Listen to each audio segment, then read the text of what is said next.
Deixa eu fazer aqui uma questão em relação ao julgamento, né, e ao entorno do julgamento. Temos dito aqui no Manhã Brasil que já estava resolvido. Está resolvido. Eles serão, todos serão denunciados. Todos serão denunciados. Isso já está, o roteiro já está feito. Por sinal, todos serão, pelo menos esse grupo aqui, né, dos comandantes do golpe, serão todos condenados. O roteiro já está escrito. Não tem novidade. Não tem novidade prevista. Não tem. Não tem. Já estava definido, e nós avisamos de manhã, que qualquer preliminar dos advogados dos golpistas seria rejeitada pelo STF, pela primeira turma do STF, que é onde o julgamento está acontecendo. Está escrito já, está definido. Há um acordo, isso é importante dizer, há um acordo entre os liberais, né, entre o Centrão, Globo, Folha, Estado, mais todo o segmento progressista, mais o governo Lula. Nós também estamos nesse acordo, né? De que eles vão ser condenados. Que eles serão condenados. Isso não tem conversa. Só a extrema-direita, nesse momento extremamente, muito isolada, é que está contra.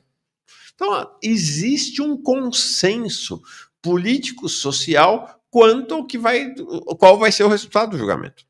Condenação. Qual é a única dúvida que há? Qual vai ser o tamanho da pena? Bolsonaro vai ser preso. Vai ser preso. Bolsonaro não vai. Bom, Bolsonaro já não pode ser candidato em 2026. A inelegibilidade dele será estendida. Ele não poderá ser candidato também em 2030, a não ser que em 2026 um presidente de extrema-direita, tipo um Tarcísio, se eleja e aí anistie o Bolsonaro. Então, se não precisaria haver, então, uma mudança relevante no cenário político. Em 2026 ele já está fora. Então, está tudo resolvido, gente. Não tem, a única coisa a saber é a pena o tamanho da pena. Em direitos fala em dosimetria. Amanhã, inclusive, vem um advogado aqui, bom especialista, para nos ajudar no entendimento mais técnico. Mas essa coisa da técnica em relação ao julgamento, a gente, então, que convive com esse cenário já está bem escolado sobre este assunto. O que nos interessa é essa perspectiva política. Então, há uma dimensão importante que nós da esquerda, e só nós da esquerda, podemos indicar, que é esta dinâmica da sociedade do espetáculo. Dinâmica da sociedade do espetáculo. E ontem foi muito exemplar em relação a isso. O que quer dizer dinâmica da sociedade do espetáculo? Quer dizer o seguinte: o jogo já está jogado. Tipo, Brasil e Argentina, já estava jogado esse jogo, que o Brasil ia perder a Argentina, estava na cara. O jogo já está jogado. Já se sabia ontem, quando começou o julgamento, qual seria a posição do Gonê, qual seria a posição do Alexandre de Moraes. Já se sabia mais ou menos, alguma surpresa teve em algumas posições dos advogados, mas já sabia que eles pediriam as preliminares, eles pediriam que, né, fariam a defesa de que que fossem declaradas nulidades, tipo da delação do Mauro Cid, mas mesmo assim nem foram todos que pediram. Né? Já se sabia desse jogo, e já se sabia que eles seriam derrotados, e já se sabe que hoje eles serão denunciados. E já se sabe que depois, quando o julgamento começar para valer, né, quando o processo for instalado, ainda não está instalado o processo só se instala depois da denúncia, que eles serão condenados. Como eu disse, a surpresa, ou o que não se sabe ainda, é qual é o tamanho o que nós não sabemos. Imagina, já está, o acordão lá no STF já está feito em relação ao tamanho da pena entre eles, tá bom? Então, e aí tem essa dinâmica da sociedade do espetáculo. Então é isso, todo mundo transmite ao vivo. E aí é aquela coisa, né? O Bolsonaro foi, né? Que foi a surpresa do dia, foi a ida do Bolsonaro, mas compreensível, né? Ele foi porque é o seguinte, depois dessa história do filho dele, do Eduardo, da fuga, né? Ele ficou taxado como um covardão, para o Bolsonaro era importante fazer um contraponto a essa ideia da covardia, porque aí se ele não vai, não é só o filho, é o pai também. Então, essa ideia da covardia e a ideia da covardia é algo que quebra as pernas do construto, da construção da imagem ideal do fascista e da extrema-direita. Então, lá ele foi. Então, assim, tinha até esse drama, o Bolsonaro encarando o Alexandre de Moraes, um olhando feio para o outro, essa cena, né? Novela, gente, tem um caráter novelesco. Tudo isso vai construindo um espetáculo que é vendido para a sociedade como um espetáculo que está se desenrolando e que não se sabe, que nós estamos acompanhando, não se sabe o que vai acontecer. Não, já se sabe o que vai acontecer, já se sabe o final da história. Mas é importante na sociedade do espetáculo que ele aconteça. E há uma dimensão de espetáculo e de magia. Então, o que o mágico faz? Ele fica, ó, aqui, ó, essa mão aqui, todo mundo olhando para a mão, e com a outra mão, a mão direita, ele aqui, sem ninguém se dar conta, ele faz o truque efetivamente, ele faz aquilo que importa, ele constrói o truque. Esta mão está mostrando o julgamento. Esta mão embaixo da mesa está divulgando a ata do Copom. Porque o que de fato vai impactar o cotidiano dos milhões de brasileiros, dos trabalhadores e trabalhadoras, é menos o julgamento, porque, como eu disse, não é que o julgamento em si não é importante. Claro, é importante, né, para a luta democrática, para isolar os fascistas, para colocá-los no canto, para botá-los na cadeia. Mas o que está em jogo, mas esse jogo, como eu disse, já está jogado. O que não está jogado é qual vai ser o tamanho do aperto, qual vai ser o tamanho da taxa de juros, qual vai ser o tamanho do desemprego, qual vai ser o tamanho da paralisação da economia que será propiciada pela aliança entre o Banco Central autônomo e o governo Lula. É disso. Essa é a questão fundamental e que, de fato, é o que está em luta na sociedade, ou que deveria estar em luta. Então, você faz o espetáculo, e, enquanto isso, a luta política, a luta de classes, na sua expressão fundamental, que é a luta de classes pelo destino da sociedade, pelo destino econômico da sociedade, se os banqueiros, se os multimilionários, se o agronegócio continuarão a ser os grandes favorecidos pela política econômica e pela economia do país, ou se nós, os trabalhadores, trabalhadoras, as forças populares do Brasil vão impor derrotas a eles.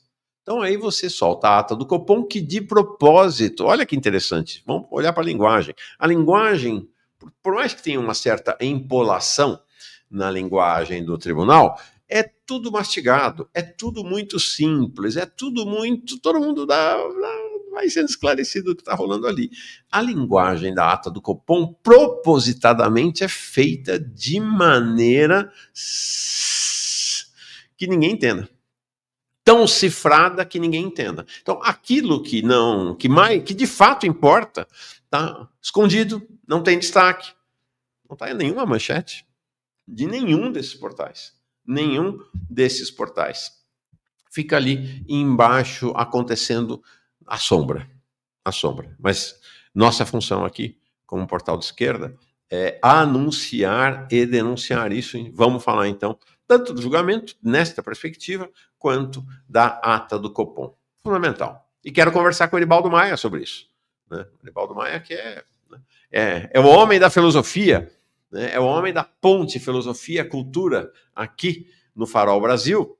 Ele vem aqui mais tarde, pedi para ele chegar mais cedo, para a gente conversar sobre isso, para ouvi-lo sobre isso.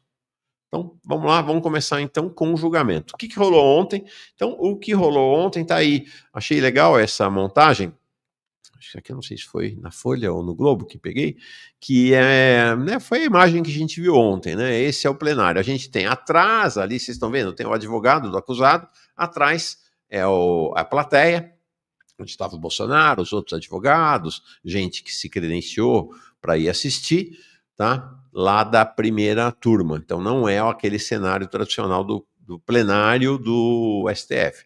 É esse ambiente ali da primeira turma, imagino que a segunda turma também se reúne ali. Então, A disposição era essa. O advogado, hoje, inclusive, acho que nem deve estar a tribuna ali, devem retirar. O advogado do acusado sobe ali para falar. O Luiz Nunes dizendo, desde quando linguagem jurídica é fácil de entender? Não faz sentido a comparação. Luiz, não é isso. A linguagem jurídica, claro, ela também, da mesma maneira como essa linguagem do economês, ela é construída de tal maneira para manter distância, porque se facilitar a coisa, se o povão, se os trabalhadores e trabalhadoras entenderem o mecanismo e se apropriarem da linguagem jurídica, fica mais fácil, né? Apropriando-se da linguagem para apropriar-se do poder. A diferença nesta sociedade do espetáculo é que a linguagem jurídica é detalhada, é mastigada, é explicada para o bem do espetáculo. A linguagem econômica do Copom, não. Permanece cifrada. Essa é a diferença. Vamos lá. Então, aqui, a sucessão dos advogados de defesa subiram no púlpito e ali é a disposição da mesa. Então, a gente vai teve lá no canto direito, lá no alto, Flávio Dino e Luiz Fux, um do lado do outro. Depois, aquela cadeira vaga é da secretária da primeira turma. Ela que lê a ata. Então, ela tem esse papel mais operacional. É secretária porque é uma mulher, mas poderia ser um secretário também. Aí, na presidência, o Zanin, ao lado dele, o Paulo Gonet da PGR, e do outro lado, então, Carmen Lúcia e o Alexandre de Moraes, que é o relator. Então, Moraes, Carmen Lúcia, Zanin, Luiz Fux e Flávio Dino, os 5 integrantes da primeira turma, e aí os futuros réus, a partir de hoje, do final do julgamento, ou no momento em que a denúncia for aceita pelo STF, pela primeira turma do STF. Alexandre Ramagem, Almir Garnier, Anderson Torres, Augusto Heleno, Jair Bolsonaro, Mauro Cid, Paulo Sérgio Nogueira, Walter Braga Neto, em ordem alfabética e não em ordem de importância ou relevância, o que quer que seja. E a ordem alfabética, é a ordem na qual os advogados foram chamados a falar, os advogados desses aí. Então, a ordem alfabética não no nome dos advogados, mas no nome dos acusados, tá? Então tá aí, este é o grupo. Este é o grupo que é o objeto da sessão no STF. Então, como eu disse, teve essa coisa ali dessa coisa do drama. A gente não tem mais imagens porque o único fotógrafo autorizado a andar, a fotografar, a trabalhar ali no plenário, foi o advogado, o fotógrafo do STF. Então, todas as fotos que vocês estão vendo do plenário, que a gente viu e está vendo do plenário, são fotos feitas pelo advogado do STF. Se tivesse pelo advogado, meu Deus do céu, pelo fotógrafo do STF, se tivesse lá fotógrafo do Globo, da Folha, do Estadão, do Farol Brasil, a gente teria outras fotos. Mas me parece que ele retratou o espírito desse espetáculo que precisava ser divulgado, né? E tá aí um pouco essa coisa. Bolsonaro aqui embaixo e lá no alto, Alexandre de Moraes, foi a contraposição que existiu, que foi a agenda espetaculosa de ontem, tá? Essa foi essa imagem, só que, né, não deu para enquadrar na mesma foto, um olhando diretamente para o rosto do outro, mas foi isso, as reportagens foram, né, Bolsonaro encara, Bolsonaro olha para Alexandre de Moraes com cara de bravo e tal, é isso, tá? Mas, na verdade, a boa parte do tempo ele estava lá fazendo o que todo mundo faz, em reunião, até em almoço de família, como eu disse ontem, se faz, que é ficar vendo cada um o seu celular a maior parte do tempo. Não, os juízes não podiam, né, não ficaria bem, eles não ficavam consultando os seus celulares, tá? Então tá aí, é isso. A maior parte do tempo o Bolsonaro ficou ali olhando o seu celular. Veio essa ideia essa foto eu achei interessante, porque veio essa ideia do corajoso, do tal, mas aqui não é, né? A foto aqui, ela conota menos coragem, mais uma, sei lá, uma depressão, né? Uma certeza de que está indo para o abatedouro, para o matador. Então é isso, ele foi o grande personagem ontem lá no STF. E aí tem isso também, esse olhar de circunspecção, né? Teve o Flávio Dino, em alguns momentos, quebrando o clima. É Flávio Dino, né? É o único político ali daquele plenário, né? É o mais experiente, é um showman, então ele em alguns momentos quebrou esse clima. Faz parte do espetáculo também quebrar o clima de circunspecção e solenidade. Mas os demais mantiveram esse dente. Então você pega o Zanin, essa foto, seríssimo, né? Você pega ali o Gonê, então, bom, o Gonê tá sempre assim. Não sei se o Gonê sorriu alguma vez na vida, né? Então tá lá o Gonê o tempo inteiro com essa cara entre a seriedade e a sonolência, e o Alexandre de Moraes também fazendo cara de bravo, tá? Então tá aí o Bolsonaro, conversas de bastidores, ali o Fábio Van Garten, que era advogado dele, não é mais, porque está envolvido nos processos. Então, essa foi a dinâmica ontem. Então, está ali o Alexandre de Moraes, que foi a grande estrela do dia. Ele, como relator, será a grande estrela o tempo todo. É quem mais fala muito, por sinal, e fala muito bem. O Alexandre de Moraes realmente tem uma capacidade comunicativa muito grande. Eu falei ontem, acho que é isso aí. Se o Alexandre de Moraes fosse comunista, a revolução tinha se aproximado. Estava se aproximando mais, porque ele é um grande quadro da burguesia, já esteve mais alinhado, né, com essa fração liberal encostada ali na extrema-direita, vamos lembrar, ele foi secretário de Segurança em São Paulo, numa gestão violentíssima, né, gestão assassina, como as outras, né? Ele era bem mais à direita do que vem se construindo ao longo do tempo, o quadro liberal.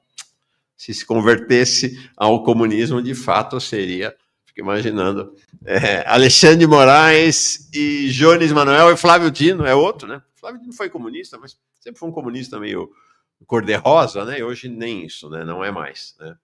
Ele ainda fala, tal, mas é um socialista, né? Um homem de centro-esquerda. Seria um trio aí realmente impressionante. Então, do ponto de vista do que aconteceu ali ontem, o primeiro fato destacado, que é a presença do Bolsonaro, que foi, talvez, o único fato surpreendente, né? E ele foi para lá em função dessa necessidade de não se deixar, o bolsonarismo não se deixar ser impactado pela imagem da covardia que a fuga do Eduardo Bolsonaro projetou. Então, não é tal pai, tal filho, é tal filho, não tal pai. Foi essa a ideia da presença dele. Ele foi o único dos acusados, ainda não réus, que foi. Os outros, nenhum foi, só ele, né? Normalmente, nesse tipo de processo, em geral, os réus não vão. Mas era o gesto político, era o gesto midiático que ele precisava fazer. Vamos ver se vai hoje. Deve ir hoje também. O que teve de relevante ali? Qual é o balanço que dá para fazer deste primeiro dia? O primeiro é que não houve, olha que interessante, e vou explicar por quê. Não houve tentativa de negar o 8 de janeiro. Ao contrário da estratégia da extrema-direita, né, que foi o tempo todo buscar descaracterizar o 8 de janeiro como uma tentativa de golpe e caracterizar como uma mera baderna. Isso não apareceu ontem. Não apareceu ontem. Então, os advogados não embarcaram nessa retórica da extrema-direita. Os advogados todos deram de barato. Talvez o advogado do Bolsonaro, o César Villard, tenha sido um pouquinho, né, tenha operado um pouquinho nessa lógica, mas muito lateralmente. Os advogados deram de barato, como se diz, partiram do princípio de que o 8 de janeiro foi uma tentativa de golpe. Isso é interessante, porque isso é uma mudança. Mas por que essa mudança? Porque a gente saiu do ambiente em que a extrema-direita vinha trabalhando político-midiático para o ambiente político-jurídico. E aí tem uma questão crucial. Todos eles sabem, os advogados são competentes, foram contratados a peso de ouro, todos os advogados sabem que o STF considera que teve uma tentativa de golpe, que isso é um consenso no STF, que não tem discussão. E aí tem a questão da estratégia dos advogados, mas também da sobrevivência dos advogados. Sobrevivência em que sentido? Importante pensar nisso, tem uma lógica também. Os advogados todos que estavam lá, especialmente o Celso Vilardi, ou do Bolsonaro, e o José Luiz Oliveira Lima, do Braga Neto, né, os dois principais, são advogados todos que têm causas no STF. Olha que interessante como as coisas caminham. Eles têm causas no STF. Então, eles precisam fazer uma defesa dos seus clientes, evidentemente, mas eles não podem construir também uma incompatibilização, uma confrontação aberta e declarada com o STF, sob o risco de prejudicar seus clientes futuros e a sua trajetória e a sua carreira lá no STF. Então, a postura deles para não criar um ânimo de confronto do lado de lá, do lado dos julgadores, foi não contestar a conclusão óbvia de que 8 de janeiro foi uma tentativa de golpe, ou pelo menos estava inserido numa tentativa de golpe. 8 de janeiro em si mesmo não foi ele um golpe, mas o objetivo ali era exatamente causar o caos para que as Forças Armadas entrassem e decretassem o fim do tempo da democracia. Então, essa é uma questão importante, porque eles não contestaram o que houve. Essa é a primeira questão relevante do ponto de vista político-jurídico. A segunda é a estratégia dos advogados. A estratégia dos advogados foi a estratégia, na medida em que eles não, veja só, na medida em que eles não contestaram a tentativa de golpe, restou a eles uma estratégia que é salve-se quem puder. Então a estratégia foi de todos eles, mas aí a estratégia de cada um, nesse regime salve-se quem puder, cada um olhando para o seu cliente, para a situação do seu cliente, ele não teve nada a ver com isso. Basicamente, a estratégia foi, não, ele não teve nada a ver com isso. Um pouquinho diferente a do Braga Neto e a do Bolsonaro, fica evidente, a situação deles é mais complicada, mas mesmo eles foram por aí. Já explico. Então, a estratégia básica é, não tenho nada a ver com essa história, para cada um tentar livrar o seu cliente. Não vai, evidente, não vai colar. Né? Não vai colar. Então, essa é acho que do ponto de vista do que rolou ontem e das estratégias, tanto política jurídica, quanto estratégia de defesa, foram basicamente essas as duas características. Algo interessante também, e acho que aí tem um momento, talvez um momento mais curioso do dia, foi o advogado do Augusto Heleno, esse que vocês estão vendo aí, o Matheus Milanês, que fez aquela afirmação de que a acusação, o relatório, o parecer do Gonê, é muito interessante isso, né? Porque as críticas dos advogados foram encaminhando as críticas para o Gonê. Críticas leves, ninguém foi contundente, mas críticas para o Gonê e não para o STF, claro, fugindo do confronto direto com o julgador. Dores com juízes. O Matheus Milanês chamou, foi o momento mais interessante, de terraplanismo argumentativo a acusação. Ficou todo mundo assim, uau! Por quê? Porque quem está sendo julgado são os terraplanistas, né? São exatamente os terraplanistas. Em 2018, o Augusto Heleno, o cliente dele, aí sentado ao lado dele, não lá no STF, mas numa sessão lá no Senado, o cliente dele, numa entrevista ao SBT, disse assim, há interesses grandes por trás dessa história de aquecimento global, negacionista completo. E ele, na mesma entrevista, inclusive, disse o seguinte, já houve temas científicos que a grande maioria defendia, e depois reconheceu estar equivocada, inclusive a Terra ser redonda. Então ficou muito divertido ele vir com essa coisa do terraplanismo. Né? E aí o Alexandre de Moraes, com a sua verve, respondeu a isto, e a outra que vinha sendo o centro da argumentação da extrema-direita, para dizer que não teve golpe, de que eram velhinhas carregando Bíblia e que os pais de família, essa conversa fiada deles, e aí o Alexandre de Moraes deu uma estiringada neles. Vamos ver.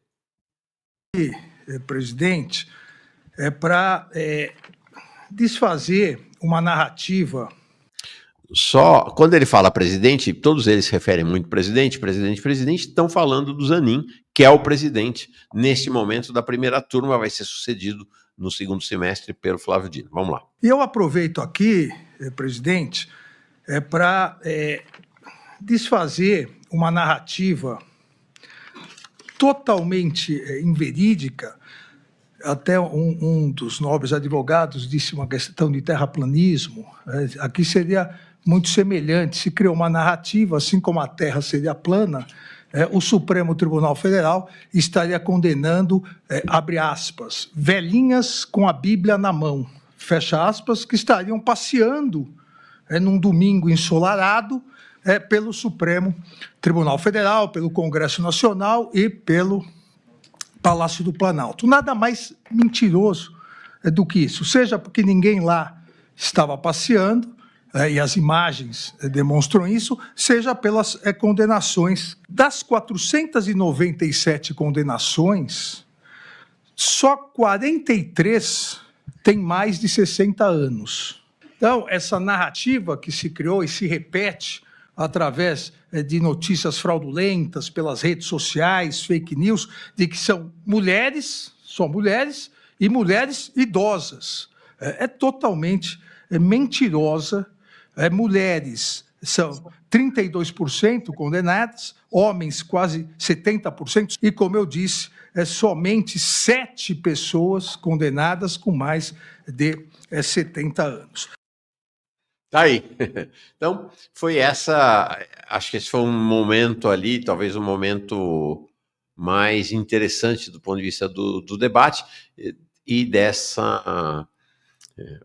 Foi muito curioso, né? O advogado Augusto Heleno vinha falar em terraplanismo, né? Dessa turma que é a turma terraplanista. Mas é interessante isso, porque mostra a estratégia dos advogados de não se confundirem com esta horda negacionista, terraplanista da extrema-direita. Os advogados têm um nome a zelar, né? Os advogados têm também um nome a zelar. Tanto que nenhum desses advogados que esteve lá é um advogado de extrema-direita.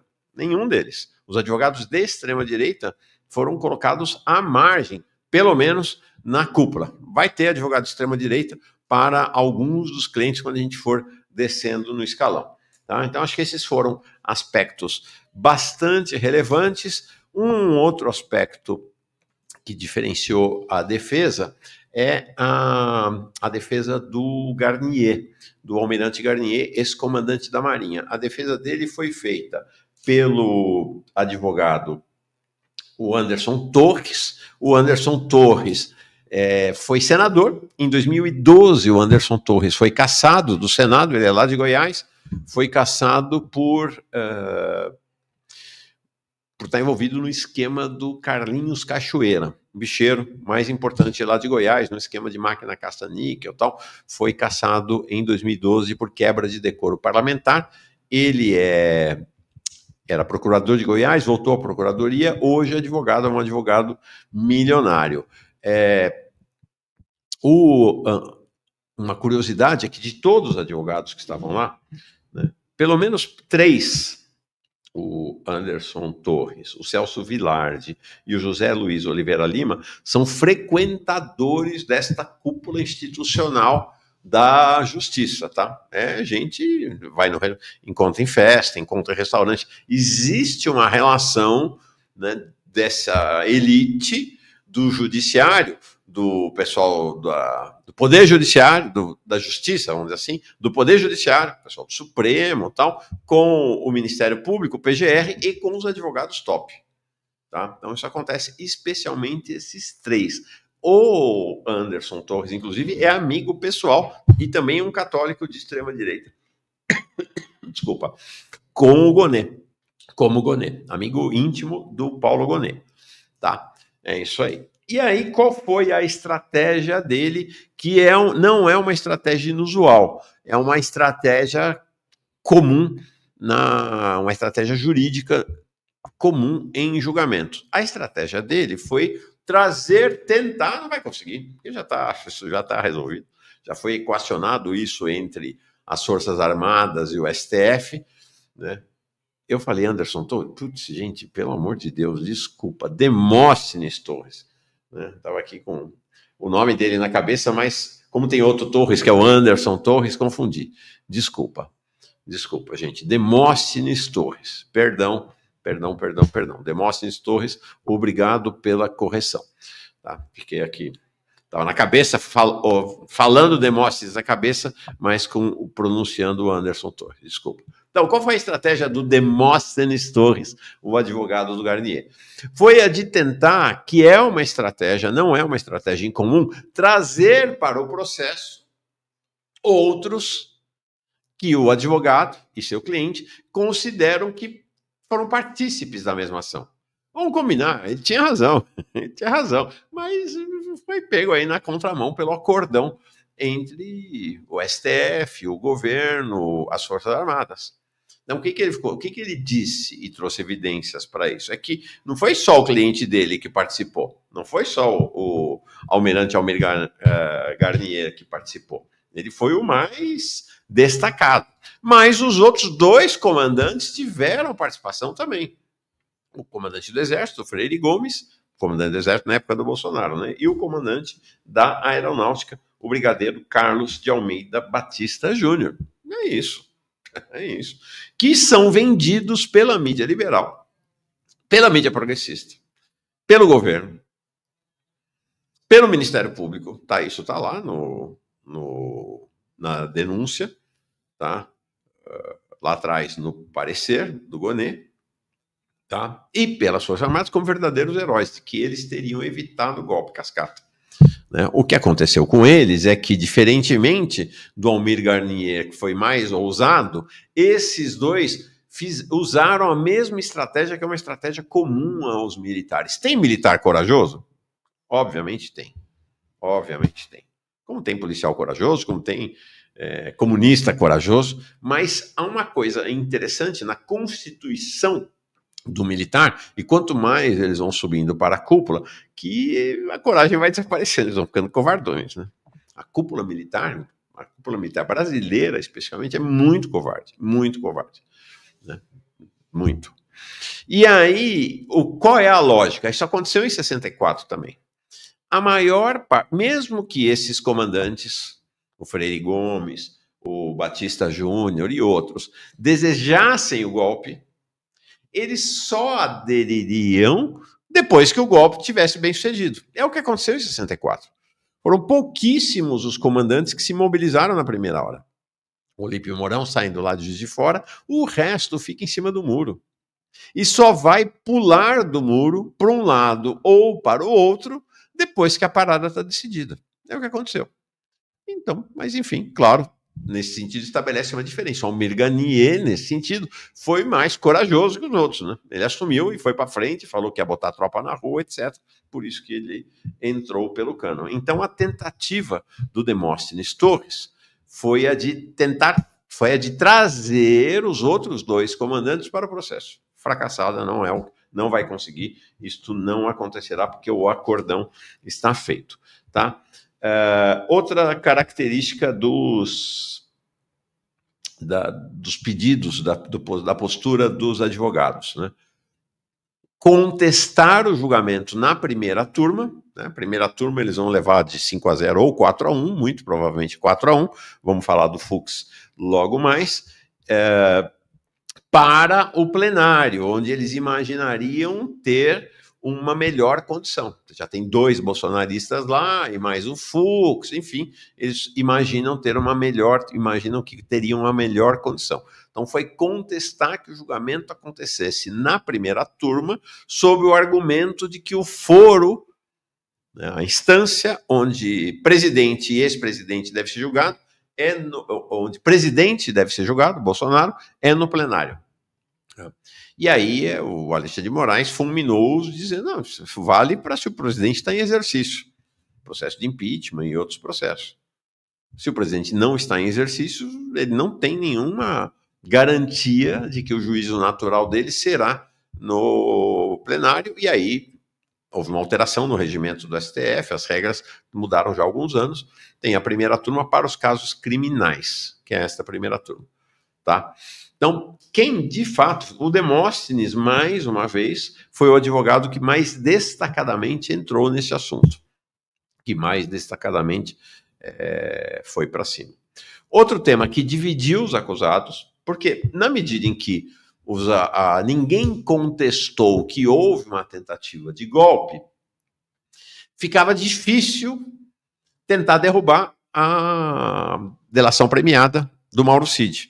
Então, os advogados, na sua imensa maioria, com exceção de 2, não questionaram a delação do Mauro Cid. Ao contrário, tentaram encontrar na delação do Mauro Cid evidências, informações, indícios de que os seus clientes não tinham participado da tentativa de golpe. Então isso foi com destaque os advogados do ex-comandante do Exército e ex-ministro da Defesa, Paulo Sérgio Nogueira, né, o advogado dele, me escapou aqui agora, o André Farias, o advogado do Ramagem, o primeiro a falar, foi até o mais destacado disso, o Paulo Renato Pinto, entrou em detalhes para mostrar, olha, o Ramagem não foi mencionado, tal. O próprio advogado Augusto Heleno, o Matheus Milanês, e o advogado, agora vou acertar, do Anderson Torres, o Elmar Novik, que foi colega do, olha que interessante, foi colega do Anderson Torres no GDF. O Anderson Torres depois de ter sido ministro da Justiça do Bolsonaro, foi secretário de Segurança no GDF, e este advogado dele, o Elmar Novak, foi secretário da Casa Civil, chefe da Casa Civil no GDF. Esses 4, com destaque, o que eles tentaram fazer? Tentaram apresentar, para defender, né, que eles não fossem denunciados, aos ministros, que a delação do Mauro Cid não incriminou seus clientes. Diferentemente de 2 advogados. Né? Os advogados do Bolsonaro, o Celso Vilardi, e o advogado do Braga Neto, o José Luiz Oliveira Lima, destacadamente o melhor orador, o mais reconhecido dos advogados. Ele é conhecido, inclusive, nos meios jurídicos aqui de Brasília como Juca. Alguém, uma figurinha carimbada aqui nos meios. Ambos foram para cima, tentaram descaracterizar de todas as maneiras, dizer que era tudo montagem, que era uma ação, foram para cima da delação premiada do Mauro Cid, e aí apresentaram nas preliminares a impugnação. Foram derrotados. Os outros não fizeram isso. Tá? Então, as 2 impugnações principais, houve outras, as 2 tentativas de nulidade. O que é a nulidade? A nulidade é uma preliminar, por isso que elas precisam ser julgadas antes, e são chamadas de preliminares. Qual vai ser o terreno de batalha. Então, para definir o terreno de batalha, os advogados entram com as preliminares, com tentativa de impugnação, né, apresentando que na visão deles é a nulidade, foram derrotados em todas. Né? E a mais importante do ponto de vista do Bolsonaro e do Braga Neto, porque de fato a delação premiada do Mauro Cid, quem mais ela incrimina é exatamente os 2 líderes do golpe, o Braga Neto e o Jair Bolsonaro. Foram todos derrotados. Praticamente todas as preliminares derrotadas por 5-0, exceto uma, já explico, e aí falo do que vem pela frente para encerrar essa conversa aqui sobre o julgamento. Antes de falar disso, só uma nota dissonante dos advogados, evidentemente, foi o advogado do Mauro Cid, que tem o acordo de delação premiada, né, que também é usual nesses casos, que é o mais famoso deles ao longo dos últimos meses, é o que mais deu entrevista, mais apareceu, que é o César Bittencourt. Enquanto os demais advogados todos foram lá para fazer defesa, usaram os 15 minutos, né, cada advogado tinha 15 minutos para falar. Usaram os 15 minutos para defender, para dizer que seus advogados não tinham nada, que seus clientes não tinham nada a ver com a história e tal. o César Bittencourt foi lá todo velho e faceiro, entendeu? Acho que não gastou nem 10 minutos, 5 minutos. Por quê? Porque o que ele foi lá foi cobrar fatura. É o que se faz quem tem situação de delação premiada, né? Que é uma situação diferente. É normal. Porque ele foi lá dizer o seguinte: senhores, nós fizemos a nossa parte, né? Eu e o meu cliente, que foi entregar todo mundo, fazer a delação premiada. Agora façam a parte de vocês, que é o pagamento do combinado. E o pagamento do combinado é que ele não seja denunciado. Vamos ver hoje. Né? Vamos ver hoje. Essa é a única dúvida, se haverá denúncia do Mauro Cid ou não. Tá? A tendência é não haver. Essa é a única dúvida hoje nesse pacote que vem, que será julgado. Tá bom? Então, é isto que foi ontem, uma nota lateral. Ah, sim, a discordância. A única discordância, e aí a única esperança turma dos réus e do Bolsonaro é o Zé Fux. Importante dizer que o José Fux José Fux não foi o Bolsonaro, não. Não é, ou não foi o Bolsonaro que indicou ele para o plenário, não. E quem indicou ele, agora eu não estou na dúvida se foi Lula ou Dilma Rousseff. O Zé Fux foi indicado por Dilma Rousseff para o STF. Boa parte do STF ainda hoje foi indicado por Lula e Dilma. Ainda hoje não. A maioria é indicado por Lula e Dilma. Barroso, todos eles. Toffoli. E o Zé Fux porque eles fazem campanha, né, para ser aprovado no Senado. Ele é indicado pelo presidente ou presidente da República e tem que fazer campanha para que o Senado aprove. E também dentro do governo, para ter apoio do governo. E o que o Zé Fux dizia para Dilma e para a cúpula do governo era o seguinte, e para os senadores alinhados, né, à base do governo Dilma, ficou famosa essa história. Deixa comigo que eu vou matar no peito e resolver tudo. Vou matar no peito e resolver tudo. E, de fato, ele matou no peito e foi um dos mais lavajatistas membros do STF. E hoje compõe, vamos dizer assim, se a gente tem lá os dois bolsonaristas, o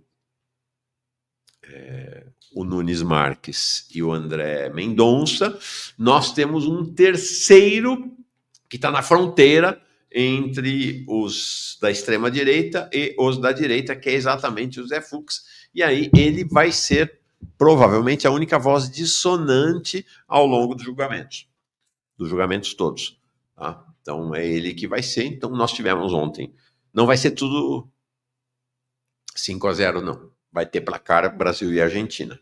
Vai ter 4-1. Teve ontem numa votação e haverá outras vezes. Então, o Zé Fux, em um único momento, ele discordou.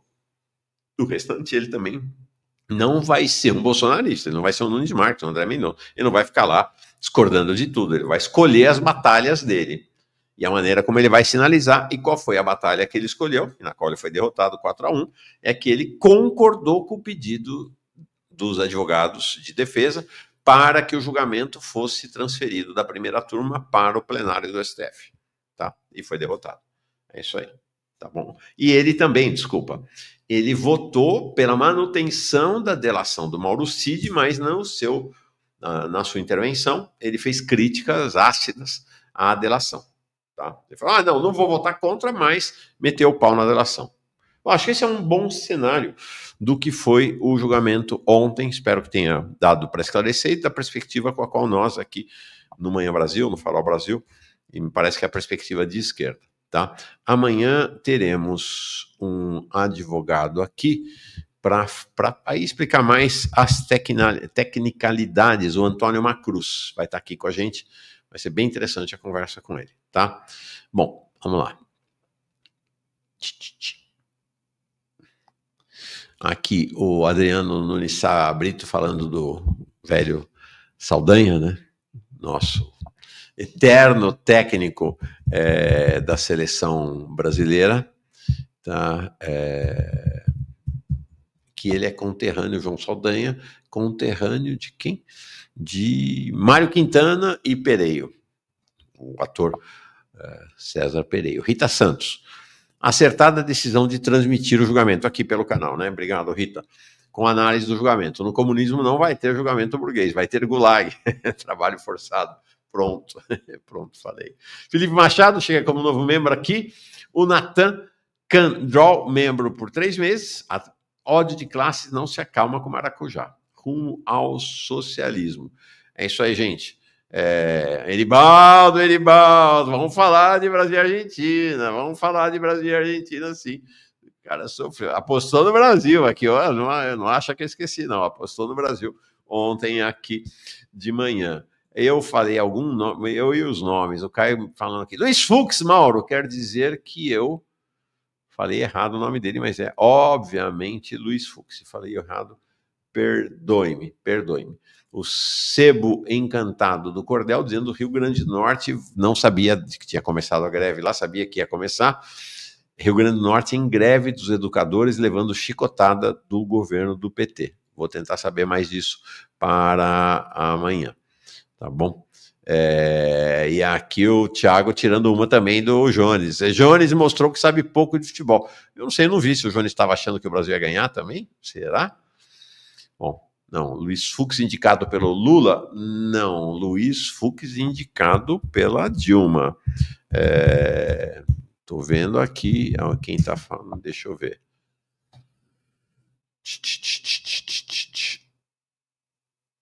Não, Dilma Rousseff, está aqui, portal da Câmara dos Deputados, tá?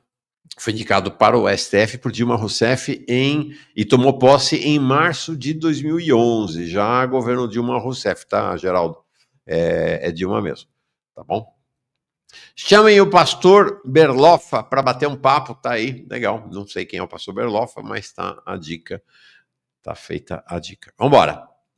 Como eu disse, teve uma nota midiática do julgamento ontem, que foi o Estadão, um negócio de um ridículo, mas, por outro lado, revelador. Né? Revelador. Esse Fabiano Lana, não sei quem é, um comentarista lá, um colunista do Estadão, dando essa manchete. Bolsonaro evoca a coragem de Dilma ao comparecer frente aos seus algozes do STF. Incrível. Incrível. Incrível.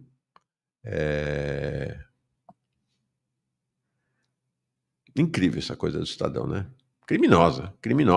Comparar o caso Dilma com o caso Bolsonaro. Incrível. A história da Dilma com a história, né? Bolsonaro alinhado com os torturadores, ela alinhada e torturada barbaramente na juventude. É impressionante, realmente, a cara de pau, né, dessa turma. Rosângela Lozada, desde o início, não perca a cultura brasileira. Que legal. É isso aí. Eu não sei se eu estou falando de José Fux, o pessoal está me corrigindo, talvez sim, porque eu tenho um amigo chamado José Fux, mas não é Fux com X, é Fux com CS, então talvez seja isso, mas é de fato o Luiz Fux, gente, indicado pela Dilma Rousseff em 2011, governo Dilma, não é governo Lula, tá bom? Só para deixar bem, essa informação corretíssima, tá bom? Não tem outra questão. Bom, hoje temos a continuidade, encerra-se hoje essa sessão dupla para recebimento ou não das denúncias, que a gente vai transmitir aqui. Não tem uma nova sessão marcada, talvez no final da sessão hoje seja anunciado qual é o próximo. Por que não está marcado? Porque, em tese, se eles não forem denunciados, acaba. Todos serão denunciados, todo mundo já sabe. Então, em sendo denunciados, tem o início efetivo do processo legal, com eles transformados em réus. Vamos ver se sai a notícia da próxima data. O que já está marcado é em 8 de abril. A mesma coisa que aconteceu hoje, acontecendo em relação ao chamado núcleo operacional do golpe, que é os militares, né? Porque foi fatiada a denúncia. Até um dos advogados reclamou do fatiamento da denúncia. Fatiamento da denúncia foi dividido em foram 5 grupos. Tá? 5 grupos. O grupo que está sendo julgado, que começou a análise da denúncia, é o grupo 1. O grupo 2 vai ser julgada a denúncia em 29 e 30 de abril. Núcleo de Gerenciamento de Ações, que tem vários ex-assessores do Bolsonaro. Antes deles, o 8 de abril, o núcleo 3, que é o chamado núcleo operacional, onde estão os kids pretos. Gente, pelo amor de Deus, cara, tirando sarro da minha cara, tenham piedade aqui por causa do nome do Fux, do José Fux, não, do Luiz Fux. É isso aí. Tá bom? Fechou. Então, a gente deve ficar sabendo hoje. E, como eu disse, tem um espetáculo. Tem lá a sua relevância. O espetáculo é sempre importante, né? Sempre importante. Emociona, empolga. É evidente que a decisão sobre a condenação e prisão deles é muito relevante. Mas é o que já está tudo resolvido. É um espetáculo. É um espetáculo. A mão do mágico concentrando os olhares da plateia, nós. A outra mão do mágico, aqui de baixo, fazendo de fato o truque, aquilo que importa, que é a magia. E a grande magia que foi feita ontem foi a ata do Copom.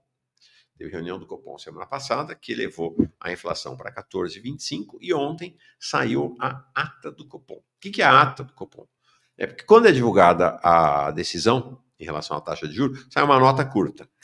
Na semana seguinte, essa é regra, tá? Sai, então, na terça-feira seguinte à reunião, que acontece na terça e quarta da semana anterior, sai a ata, que é um detalhamento da decisão. E, gente, o pessoal vai falando das guidances, né, do Campos Neto. Foi o Galípolo sentou assim e psicografou a ata. Foi o Campos Neto que escreveu, psicografado pelo Galípolo. É impressionante, uma ata radicalmente neoliberal, né? Nem liberal progressista, neoliberal de extrema direita. A visão da economia é impressionante o que aconteceu e é a sinalização de para onde vamos. Né? É a sinalização de para onde vamos e para onde vamos na aliança entre o Banco Central e o governo Lula. Porque este Banco Central, dos 9, 7 são do presidente Lula. 7 nomeados pelo presidente Lula e aprovados pelo Senado. Só 2 ainda da gestão Bolsonaro. Só 2. 7 lulistas. 7 indicados por Lula e Haddad, né? Como diz aqui o Marcelo Minas Gerais, Galípolo é um Campos Neto 2 a missão, é isso mesmo. E é impressionante essa ata do Copom, porque ela é reveladora de para onde estamos indo na política econômica, para onde está indo essa elite controlada, dominada, essa elite governamental pelo capital financeiro, qual é a lógica com a qual eles vão operar. Eu trouxe alguns trechos desta ata muito impactante efetivamente, tá? Aqui, ó. Lá na primeira parte, que é a parte de avaliação de cenário, avaliação de conjuntura, tá? Se você digitar ata do Copom, você encontra e pode ler a ata inteira, tá lá no site do Banco Central. O primeiro trecho que eu separei é: o comitê segue avaliando que o cenário base prospectivo envolve uma desaceleração da atividade econômica. Ou seja, o comitê, o Copom, segue avaliando que o cenário base prospectivo, que eles entendem como relevante, é uma desaceleração da atividade econômica, a qual é parte do processo de transmissão de política monetária, ou seja, precisa parar a economia. Precisa parar a economia para que o processo de transmissão de política monetária, ou seja, para poder afrouxar a política monetária, reduzir a taxa de juros, elemento necessário para a convergência da inflação à meta, lendo o parágrafo inteiro. O comitê segue avaliando que o cenário base prospectivo envolve uma desaceleração da atividade econômica, a qual a desaceleração é parte do processo de transmissão de política monetária e elemento necessário para a convergência da inflação à meta. Ou seja, parar a economia, desacelerar a economia, portanto, causar desemprego, arrochar salário, isso é chave para você poder orientar a política monetária para a redução da taxa de juros, porque, em tese, se você causa desemprego, se você para a economia, você não tem trabalhadores se reivindicando, salário aumentando, e com isso pode baixar a inflação. É isso. E aí, outra outro trecho diz, o cenário de convergência da inflação à meta, ou seja, a meta é 3. A inflação brasileira está na faixa dos 5. Como a gente tem dito aqui, 5 é basicamente a taxa média de inflação do Brasil, tirando os períodos de hiperinflação. É 5 sempre. Então é uma loucura botar a meta a 3, porque todo mundo sabe que não é 3 a inflação no Brasil, é 5, que é onde está atualmente. Então, e aí o Copom, Banco Central, o Copom, opera de acordo com a lei. O objetivo da decisão do Copom em relação à taxa de juros é fazer a convergência, ou seja, fazer com que a meta de inflação seja cumprida. Quem define a meta de inflação? O governo Lula que define. O Conselho Monetário Nacional, 3 membros do Conselho Monetário Nacional, já chegou a ter mais de uma dezena. Hoje é o ministro da Fazenda, a ministra do Planejamento, Haddad e Simone Tebet, e o presidente do Banco Central, que é o Galípolo. Basta o governo definir que a taxa de inflação, que a meta de inflação, em vez de 3, é 5, que o Banco Central perde completamente essa argumentação do cenário de convergência da inflação à meta. Ou, pelo menos, de uma meta razoável. Importantíssimo. E lá atrás, no começo do governo Lula, já tinha maioria, era 2-1, se é que o Campos Neto era de oposição. Né? Hoje a gente sabe que não era, mas era 2-1.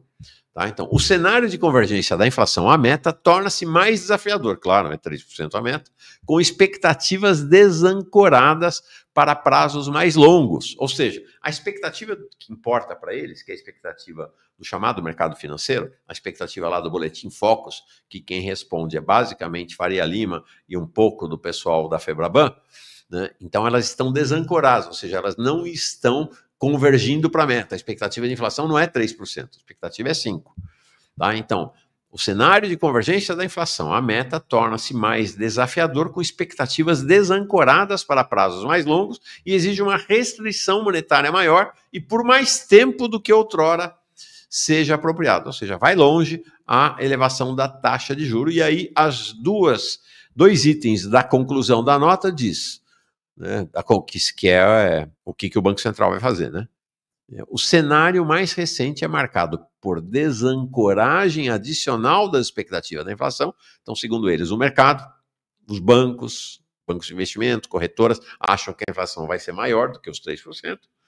Projeções de inflação elevadas, resiliência na atividade econômica, ou seja, a economia insiste em continuar crescendo e pressões no mercado de trabalho. Os trabalhadores insistem em querer aumento de salário, o que exige uma política monetária mais contracionista. Entendeu? Para você convergir a inflação à meta definida pelo governo Lula, de 3%, que é uma meta absurda, né? Para você poder fazer isto, você precisa reancorar, ou seja, trazer novamente a expectativa dos que eles chamam agentes econômicos, basicamente, do mercado financeiro, para a meta, 3%, então não vai acontecer, isso não vai acontecer, não vai ser 3%. Você precisa ter, precisa acabar com a resiliência na atividade econômica, ou seja, parar a economia, e precisa acabar com essa mania de o trabalhador querer aumento de salário. Então, para fazer isso, taque taxa de juros. Mas a taxa de juros não é suficiente, porque eles cuidam de política monetária. Política fiscal, quem cuida do governo. Com a outra mão, o governo vai continuar enforcando o Estado brasileiro para fazer a política fiscal. Essa sim, que é mais eficiente até do que a política monetária para parar a economia. E, finalmente, diante da continuidade de cenário adverso para a convergência da inflação, da elevada incerteza e das defasagens inerentes ao ciclo de aperto monetário em curso, então estamos em meio a um ciclo de aperto monetário, o comitê antevê, em se confirmando o cenário esperado, um ajuste de menor magnitude na próxima reunião. A dúvida é se vai ser 0,5% ou 0,75%. Esse último agora foi 1%. Para além da próxima reunião, ou seja, depois da reunião de maio, o comitê reforça que a magnitude total do ciclo de aperto monetário, portanto, a magnitude total do ciclo de elevação da taxa de juros, será ditada pelo firme compromisso, blá, blá, blá, blá, blá, blá. Interessante, o Paulo Clias esteve aqui na segunda-feira e foi muito preciso, gente. Essa coisa do presidente Lula em relação ao Campos Neto é uma das maiores fraudes políticas da história, porque ele nunca teve problema nenhum com o Campos Neto. Era meramente uma estratégia de posicionamento retórico político. Fala, Paulo. Teve 2 momentos na história recente em que a gente atingiu esse 14,25. Quando? Fique com vocês a conclusão. Primeiro, no austericídio do Levi, 2016, né, quando a Dilma, né, provocou um estelionato eleitoral, convidou Joaquim Levy, indicado pelo Bradesco, para promover um austericídio. Ali aumentaram-se as taxas de juros, chegou a 14,25. Foi um. Antes, na época do Palocci, primeiro mandato do Lula, realmente o governo começou a taxa de juros em 25, 26, foi baixando, ficou por um período em 14,25, também no austericídio da dupla Palocci na Fazenda, Henrique Meirelles no Banco Central. Um fazendo cortando regra de austeridade fiscal radical, fazendo superávit primário como nunca visto, e o outro jogando a Selic nas alturas. Quer dizer, não é nenhuma coincidência que a gente está hoje, no mandato, do terceiro mandato do Lula, com Haddad no Ministério da Fazenda e Galípolo no Banco Central, fazendo exatamente aquilo que foi o desastre realizado tanto na gestão do Palocci quanto do Levi. E parece que não se aprende com a história, entende? É um absurdo isso. Não é? É isso aí, tá? Vamos lá? Na mosca, né? Incrível, incrível. Só nos governos do PT nós tivemos uma taxa de juros como essa. Incrível. O Paulo Pinheiro pergunta: Mauro, por favor, essa definição da meta de inflação pelo comitê pode ocorrer em qualquer momento ou as reuniões ocorrem em certa periodicidade? Não tem reunião do CMN todo mês. Mas a tradição não é uma lei, mas a tradição é que seja na reunião de junho. Então, em junho de 2023, em junho de 2024, em junho agora, a rigor o CMN poderia alterar a meta, mas não é uma lei, então ele poderia alterar a qualquer momento. E a meta, que era sempre uma meta até 2020, se eu não estou enganado, era 2 anos, então era sempre 2 anos para frente, tá? Foi até 2018. A partir de 2019, o CMN define meta para 3 anos, que é também outra coisa que pode ser mudada, né, que poderia ser mudada pelo CMN, tá bom? É assim que funciona atualmente.